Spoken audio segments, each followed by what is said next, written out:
অসম জাতীয়তাবাদী যুৱ ছাত্ৰ পৰিষদ কেন্দ্ৰীয় সমিতিৰ সৌজন্যত আৰু যোৰহাট জিলা সমিতিৰ সহযোগত ষষ্ঠদশ বাৰ্ষিক মঘাই ওজা দিৱস যোৰহাট বিজ্ঞান কেন্দ্ৰ আৰু তাৰকাগৃহৰ প্ৰেক্ষাগৃহত পালন কৰে। পুৱাই পতাকা উত্তোলন কৰে কেন্দ্ৰীয় সমিতিৰ সভাপতি পলাশ চাংমায়ে। তাৰ পাছতেই ভাষণ আগবঢ়ায় পলাশ চাংমাই। ইফালে ঢোলে ডগৰে মঘাই ওজা প্ৰতিমূৰ্তিৰ সন্মুখত বন্তি প্ৰজ্বলন কৰে বিশিষ্ট ব্যৱসায়ী কমল জালালে। মাল্যাৰ্পণ কৰে ভৱ গোস্বামীয়ে। তাৰ পাছতেই অনুষ্ঠিত হয় মুকলি সভা। অসম জাতীয়তাবাদী যুৱ ছাত্ৰ পৰিষদৰ কেন্দ্ৰীয় সভাপতি পলাশ চাংমাইৰ সভাপতিত্বত অনুষ্ঠিত সভাতেই এই বৰ্ষৰ মঘাই ওজা বঁটা প্ৰদান কৰে বিশিষ্ট ঢুলীয়া শিল্পী তথা বিহু সম্ৰাট ৰঞ্জিত গগৈ। লগতে মঘাই ওজা শৈক্ষিক ন্যাস বঁটা প্ৰদান কৰে তেজপুৰ বিশ্ববিদ্যালয়ৰ স্নাতক চতুৰ্থ ষান্মাসিকৰ ছাত্ৰী পূজা দত্তক।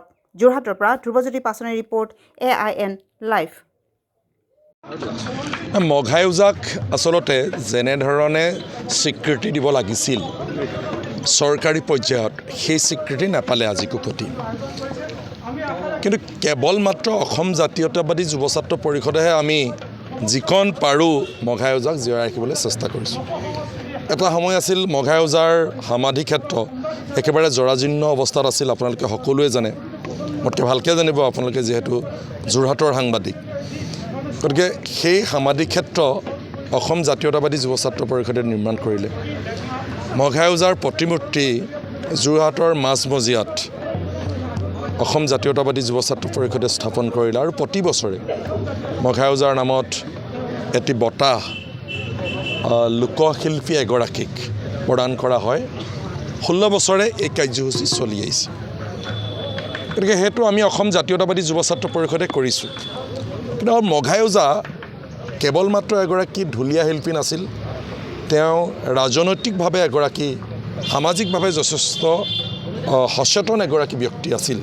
যদিওবা তেওঁ আনুষ্ঠানিক শিক্ষা বহুত বেছি নাছিল, কিন্তু তেওঁ ৰাজনৈতিক আৰু সামাজিকভাৱে যথেষ্ট এগৰাকী সক্ৰিয় ব্যক্তি আছিল। আৰু সেই কথা বতৰাবিলাক তেওঁৰ যিমানবিলাক মালিতা আছে সেই মালিতাবিলাকতে আমি উমান পাব পাৰোঁ। গতিকে আজি চৰকাৰৰ দায়িত্ব কি হ'ব লাগে? গতিকে আমি চৰকাৰক দাবী জনাইছোঁ যে চৰকাৰে বিভিন্ন ব্যক্তিৰ নামত শ্যামাপ্ৰসাদ মুখাৰ্জী, দীনদয়াল উপাধ্যায় তেখেতসকলৰ নামতো বিভিন্ন ধৰণে বিশ্ববিদ্যালয় বা অনুষ্ঠান প্ৰতিষ্ঠান স্থাপন কৰিছে। গতিকে মঘাই ওজাৰ নামত যোৰহাটত এখন আমি সাংস্কৃতিক বিশ্ববিদ্যালয় স্থাপন কৰিবৰ কাৰণে আমি অসম জাতীয়তাবাদী যুৱ ছাত্ৰ পৰিষদে দাবী জনাইছোঁ। আৰু প্ৰত্যেকখন বিশ্ববিদ্যালয়তে আমাৰ যিমানবিলাক পুৰুধা ব্যক্তি আছে তেখেতলোকৰ নামত আসন সংৰক্ষণৰ ব্যৱস্থা আছে। গতিকে প্ৰতিখন বিশ্ববিদ্যালয়তে মঘাই ওজাৰ নামতো একোখনকৈ আসন সংৰক্ষণ কৰিবৰ কাৰণে আমি অসম জাতীয়তাবাদী যুৱ ছাত্ৰ পৰিষদে দাবী জনাইছোঁ। ৰাজ্যিক পৰ্যায়ত আমি অসম জাতীয়তাবাদী যুৱ ছাত্ৰ পৰিষদে বঁটা দি আহিছোঁ এগৰাকী ব্যক্তিক, যিগৰাকী ব্যক্তিয়ে অসমৰ সমাজ জীৱনত বিভিন্ন ধৰণে অৱদান আগবঢ়াইছে। কিন্তু ৰাষ্ট্ৰীয় পৰ্যায়ত আমি ভাবোঁ যে এটা বঁটা দিয়াৰ ব্যৱস্থা কৰিব লাগে চৰকাৰে, যে যিটো বঁটাই ৰাষ্ট্ৰীয় পৰ্যায়তো মঘাই ওজাক স্বীকৃতি দিবলৈ সক্ষম হ'ব। গতিকে আমাৰ তিনিটা দাবী। প্ৰথমটো হ'লগৈ মঘাই ওজাৰ সাংস্কৃতিক বিশ্ববিদ্যালয় স্থাপন কৰিব লাগে যোৰহাটত। মঘাই ওজাৰ নামত প্ৰত্যেকখন বিশ্ববিদ্যালয়তে আসন সংৰক্ষণ কৰিব লাগে। আৰু মঘাই ওজাৰ নামত ৰাষ্ট্ৰীয় পৰ্যায়ত এটা বঁটা মঘাই ওজা বঁটা প্ৰদান কৰিবৰ কাৰণে আমি চৰকাৰক দাবী জনাইছোঁ।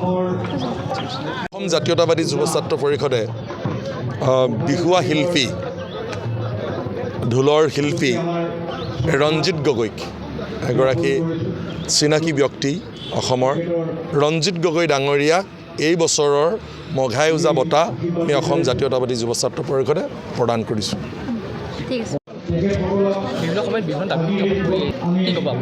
হয়, আজি মঘাই ওজাৰ মৃত্যু তিথি। গতিকে প্ৰথমতে আমি সেই শ্ৰদ্ধাৰ শিল্পীগৰাকীক শ্ৰদ্ধাঞ্জলি জনাইছোঁ। আচলতে অসম জাতীয়তাবাদী যুৱ ছাত্ৰ পৰিষদে আজি ষষ্ঠদশ বাৰ্ষিক মঘাই ওজা দিৱস উদযাপন কৰিছোঁ। আৰু আজিৰ দিনটোতে আমি অসমৰ বৰেণ্য শিল্পীসকলক মঘাই ওজা বঁটা প্ৰদান কৰি আহিছোঁ। আৰু এইবাৰো আমি আমাৰ মৰমৰ শিল্পী, আমাৰ ঢুলীয়া শিল্পী, বৰবিহুৱা, বিহু সম্ৰাট ৰঞ্জিত গগৈ ডাঙৰীয়াক মঘাই ওজা বঁটা প্ৰদান কৰা হ'ব আজি মুকলি সভাত। গতিকে তাৰ সমান্তৰালভাৱে অসম জাতীয়তাবাদী যুৱ ছাত্ৰ পৰিষদে 2010 বৰ্ষতে আপোনালোকে জানে যে মঘাই ওজাৰ যিখন স্মৃতি সৌধ আছিলে সেইখন স্থায়ীভাৱে নিৰ্মাণ কৰাৰ উপৰিও 2011 বৰ্ষৰ পৰা আমি মঘাই ওজা বঁটা প্ৰদান কৰি আহিছোঁ। কিন্তু আমি এইখিনিতে এটা কথাহে ক'ব বিচাৰিম যে চৰকাৰখনে 2007 আৰু 2008 বৰ্ষত মঘাই ওজা নামত এটা বঁটা প্ৰৱৰ্তন কৰিছিলে। সেই সময়ত তেওঁলোকে বঁটাটো প্ৰদান কৰিছিলে। তাৰ পৰৱৰ্তী পৰ্যায়ত তেখেতসকলে বঁটাটো বন্ধ কৰি দিলে। গতিকে এনেকুৱা মৰমৰ শিল্পী, প্ৰাণৰ শিল্পী, যি মানে গণশিল্পী, আচলতে জনতাৰ কাৰণে কাম কৰা শিল্পী, মাত মতা শিল্পী, আচলতে এনেকুৱা বঁটাটো বন্ধ কৰি দিয়াটো উচিত নাছিলে। গতিকে চৰকাৰখনৰ চকু মেল খাওক, যাতে পৰৱৰ্তী পৰ্যায়ত তেখেতসকলে মঘাই ওজাৰ বঁটাটো তেওঁলোকে ধাৰাবাহিকতাটো অক্ষুণ্ণ ৰাখে। তাৰ কাৰণে আমি অসম জাতীয়তাবাদী যুৱ ছাত্ৰ পৰিষদে আহ্বান জনাইছোঁ। তেখেতৰ প্ৰতি শ্ৰদ্ধা নিবেদন কৰিবৰ কাৰণে আমি সকলো সমবেত হৈছোঁ।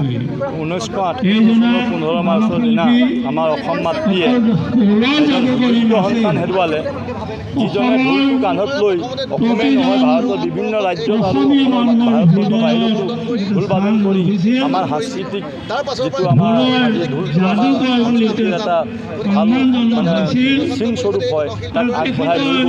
আৰু সেইজন শিল্পী আমাৰ ইয়াত মানে যোৰহাট জিলাৰে আছিল। তেখেত যোৰহাট জিলাতে জন্মগ্ৰহণ কৰিছিল। সেইকাৰণে জাতীয়তাবাদী যুৱ ছাত্ৰ পৰিষদৰ ফালৰ পৰা 2011 চনত আৰু মুক্তিভাগ আমি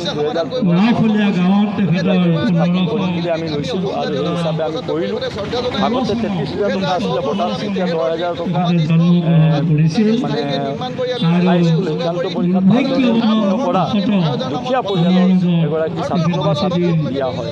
আৰু মঘাই ওজাৰ যুৱতীৰ কাৰণে আজি আমি প্ৰত্যেক বছৰে এই জেগাত আৰু সকলো আহ্বান জনাওঁ নিজৰ সাংস্কৃতিক আমি বজাই ৰাখিব। ধন্যবাদ।